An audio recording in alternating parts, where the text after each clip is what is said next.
Secret recipe MDH का जीरा SIP जल जीरा मसाला। सिप सिप जीरा सिप MDH का जल जीरा सिप MDH का जल जीरा SIP. Trump's top aide and US Commerce Secretary made a fresh attempt to lecture India on trade policies.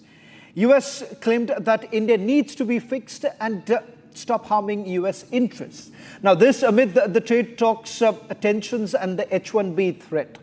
Here's a quick report and then we debate. US Commerce Secretary Howard Lutnick is at it again. In what could be called the most racist comment yet from the Trump administration, Lutnick has now said in an interview that India needs to be fixed. The tone was condescending. Lutnick lectured that while the issues will eventually be sorted, India needs to react correctly to the United States. In an indirect response, Union Minister of Commerce and Industries Piyush Goyal clarified that even though the talks are ongoing with the United States, it is not the only country India is speaking to. US के साथ बातचीत चल रही है, EU के साथ यानी EU के 27 देशों का समूह, उनके साथ बातचीत चल रही है। न्यूजीलैंड, ओमान, पेरू, चिली, ये दर्शाता है कि आज भारत के प्रति कितना आकर्षण है पूरे विश्व में और विकसित देशों में विशेषकर। In fact, Goyal recently led a high-level delegation to the United States, the first one since Trump's 50% tariff came into force. The meeting remained constructive and both sides agreed to expedite conclusion of a mutually beneficial trade agreement. When Trump 2.0 used trade and tariffs as a tool to pressurize, let them know that we put a very big tariff on India, 50% tariff, very high tariff. I get along very well with Modi, as you know. He's great. He was here a couple of months ago. In fact, we went to the Rose Garden and the grass was so soaking wet. It was so... Many countries gave in, but India decided to fight back with a firm stand. हमारे लिए अपने किसानों का हित सर्वोच्च प्राथमिकता है।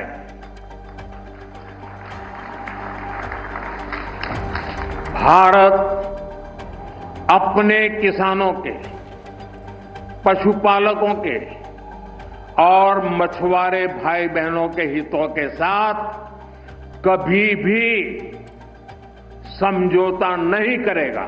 और मैं जानता हूं व्यक्तिगत रूप से मुझे बहुत बड़ी कीमत चुकानी पड़ेगी, लेकिन मैं इसके लिए तैयार हूं। India showed what being a world power means, forcing Trump to climb down. I'm very close to India. I'm very close to the Prime Minister of India. I spoke to him the other day, wished him a happy birthday. We have a very good relationship. Yet, Trump and his aides continue to school India, hoping a favorable reaction. It's time for the United States to smell the coffee and step down from the pedestal of a hegemon that it is not anymore.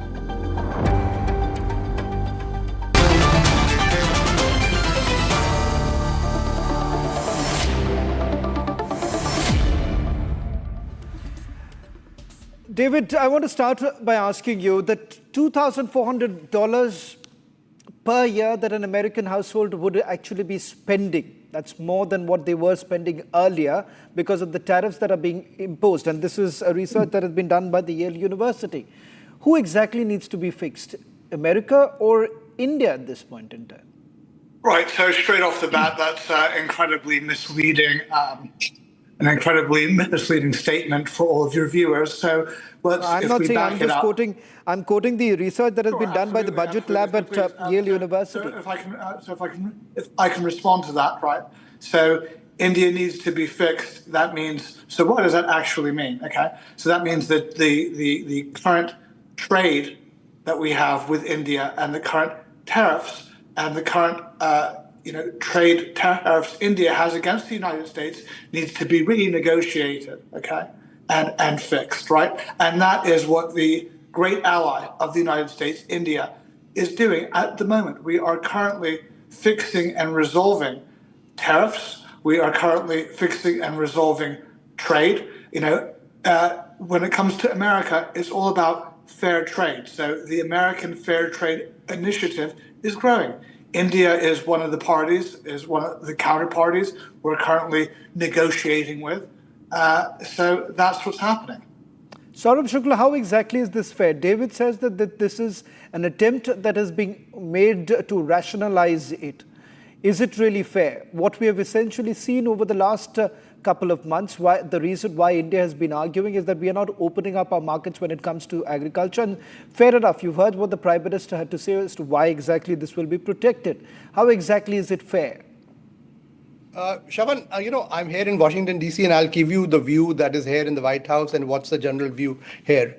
Obviously, Howard Lutnick's statement certainly is something which has to be understood in a different context. You have to see what President Trump is saying. He has all along said that Prime Minister Modi and him have the best chemistry, and he has the highest respect for the Indian Prime Minister, and Prime Minister Modi has reciprocated that. Now, tariff is a strategic, if you may call, a strategic weapon for President Trump. He has different people in his orbit who say different things at times. But I can tell you right now that India and the US are in the midst of a discussion which is at I would say, a final stage where there is a meeting of minds when it comes to the issue of trade and tariffs, and things will happen. Having said that, I would say from both sides, we should avoid any statements which will have an impact and bearing on the relationship, and also creates doubts in the minds of people at large, because at the end of the day, this relationship is too precious. Both countries have invested a great deal. Both the leaders, led by Prime Minister Narendra Modi and President Trump, have contributed a lot in creating a momentum of a US-India partnership. And we cannot let statements from any side trying to derail this partnership, because there's so much at stake. It's not about trade alone. It's about defense. It's about strategic cooperation. It's about Indo-Pacific. It's about the US-India diaspora links. So there are so many other things which are there. So I would say that we have to obviously make sure that the relationship is brought back on an even keel, and certainly these statements do not help. But I can tell you, even the negotiation part, I don't think Mr. Lutnick is part of these negotiations anymore. It's a USTR who is negotiating, who had discussions with the Commerce Minister when he was in the US. So I think negotiation is working on a different track now. Shawan. So who exactly is basically trying to derail this? William, in terms of the impact that India would essentially have, we are essentially talking about 2% of our GDP that gets impacted because of the tariffs that are being brought in. As far as India's good exports are concerned, it does not really have, that kind of an impact that one would have expected. But having said that, it's about the relationship that both the countries have been working towards. And we've achieved a great mile. And an argument that has been made by even the Western authors here that, look here, you're pushing India away. And that isn't really going to work in the interest of the United States of America. No, clearly, relationships are at risk. Even if the personal relationship between the two leaders is as good as they tell us it is, we've had 25% reciprocal tariffs, 25% Russia-Ukraine penalty tariffs, and requests, really demands by President Trump that the EU impose 50 to 100% tariffs on China and India because of their purchases of Russian fossil fuels. We have the latest pharmaceuticals tariffs, which admittedly don't affect India very strongly because most of India's pharmaceutical exports to the US are generics, not branded or patented items.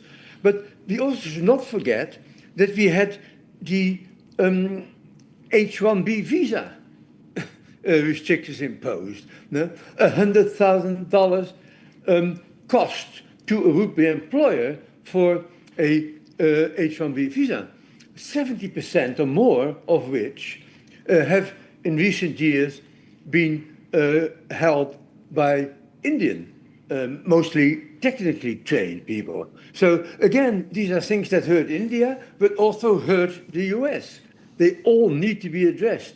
And it is good to know that negotiations are going on, although one cannot, I think, infer much from the statement by Mr. Lutnick, who's not really part the high-level, intense negotiations that have been going on for quite a while now and will be going on quite a bit longer. This is not going to be settled anytime soon.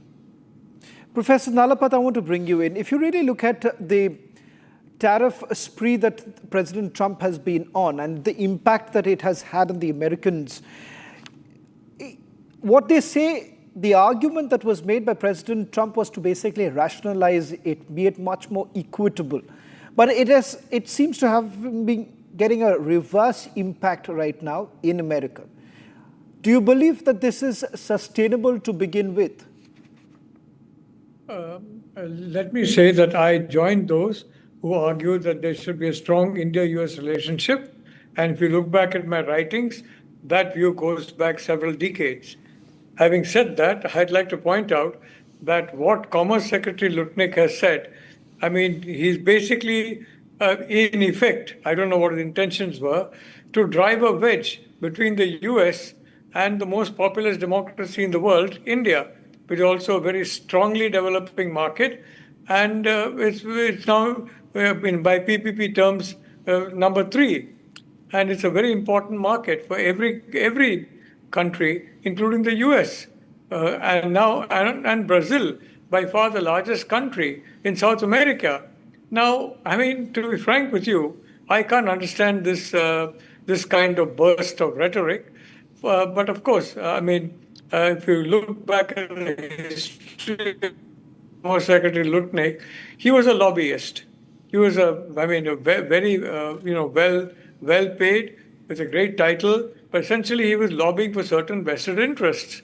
And quite possibly, he's lobbying on behalf of US agriculture, dairy, and other companies that are looking at coming to India, and frankly, at the expense of the Indian dairy farmer and the Indian, and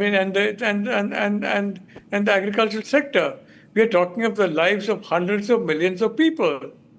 And no government in India, I can assure you, is going to sacrifice them for the sake of a handful of companies. I repeat, a handful of companies in the United States. I think that's important to realize that.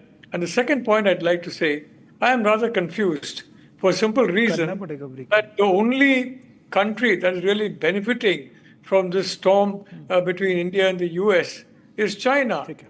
And Mr. Lutnick, I mean, I'm sorry to say that if you look back as a history as a lobbyist, we have to check and see how many funds came from sources linked to the CCP.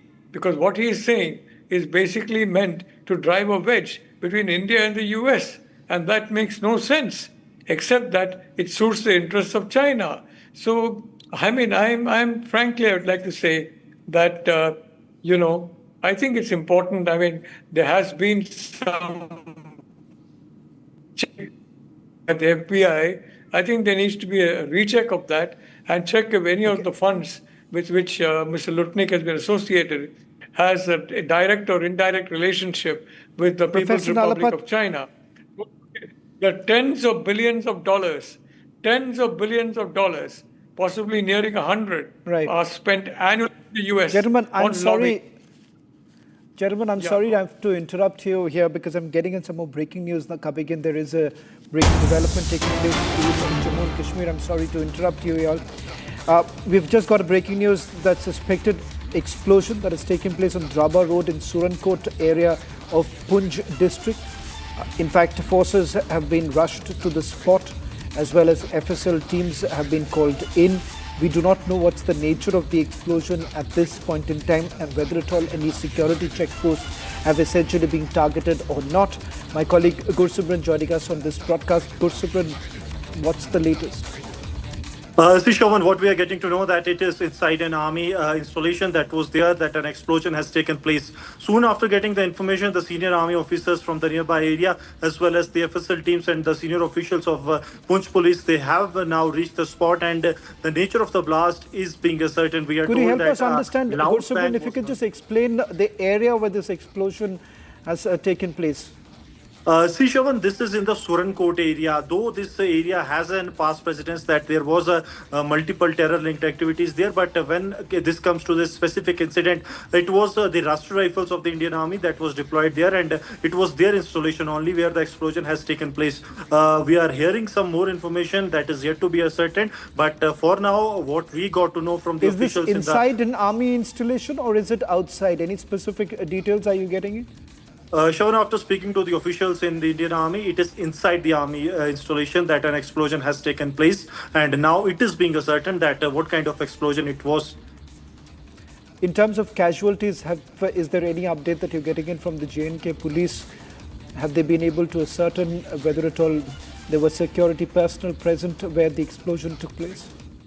Injury is what we are actually getting to know, that there has been one injury, that is, I'm now reading, one injury has been reported to an army Jawan, though his fate is still unknown and more details are awaited on this, but an explosion took place in which one army Jawan got injured.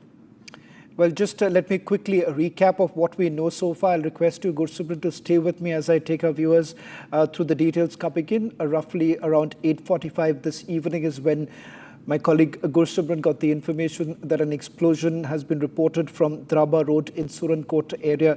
This is in Punj district where the explosion has taken place. We're being told that this is inside an army installation. However, with regards to casualties, no reports coming in as of now. The FSL team has already reached the spot, and as my colleague Goswami has been describing the area where the explosion has taken place. Remember, this happens to be in the hinterland where the explosion has actually taken place. A developing situation right now. Goswami, any further details that you're picking up?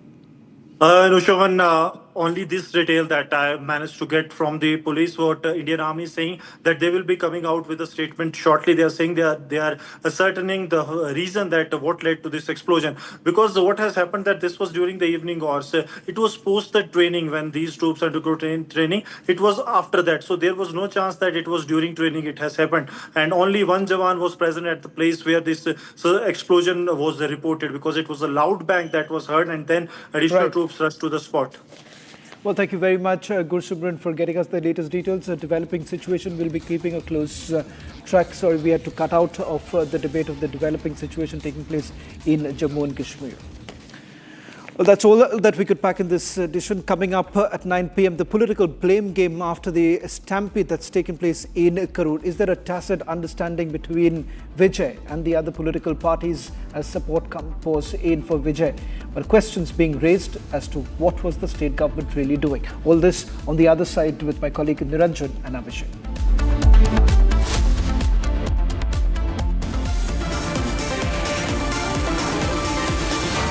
आधे bowl दही में 4 चम्मच MDH चटनी पुदीना मसाला डाला, stir करो, पुदीना चटनी तैयार। MDH चटनी पुदीना मसाला।